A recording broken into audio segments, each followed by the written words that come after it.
طالبان د دوحې هوکړې د نه عملي کېدو په صورت کې د هر ډول اقدام حق لرو. وروسته له هغه چې د امریکا د متحده ایالاتو ولسمشر له طالبانو سره د شوي هوکړې خلاف په افغانستان کې د امریکایي ځواکونو حضور د سپتمبر تر 11 نیټې وغځاوه، طالبان وایي که امریکایي لوري په کړو ژمنو وفا ونه کړي او په ټاکلې نیټه خپل عسکر له افغانستانه ونه باسي، ناوړه پایلې به ولري.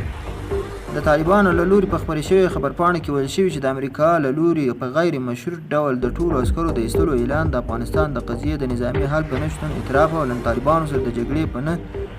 دوام ټینګار ښیي چې د امریکایي چارواکي د افغانستان وضعیت تر یو حده درک کړی او د جنګ غوښتونکو کړیو هڅې ناکامې شوي دي. خو د طالبانو له قوله د عسکرو په ایستلو کې ځنډ د دوحې له هوکړې ښکاره سرغړونه ده چې له امله یې باید د لاسلیک په مراسمو کې شته سازمانونه او ملګري ملتونه پر امریکا فشار راوړي تر څو کړي هوکړې ته ژمن پاتې شي او په ټاکلې نیټه له افغانستانه ټول عسکر وباسي.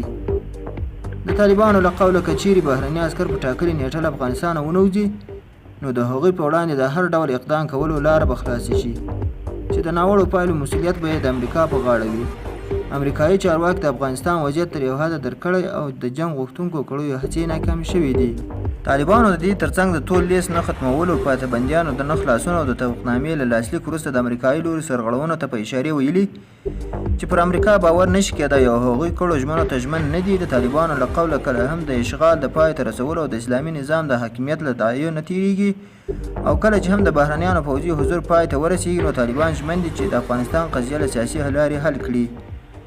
د طالبانو پورتنی غبرګون داسې مهال دی چې امریکا او ناټو وایي د روان میلادي کال د سپتمبر د میاشتې تر پیلېدو خپل ټول عسکر له افغانستانه باسي.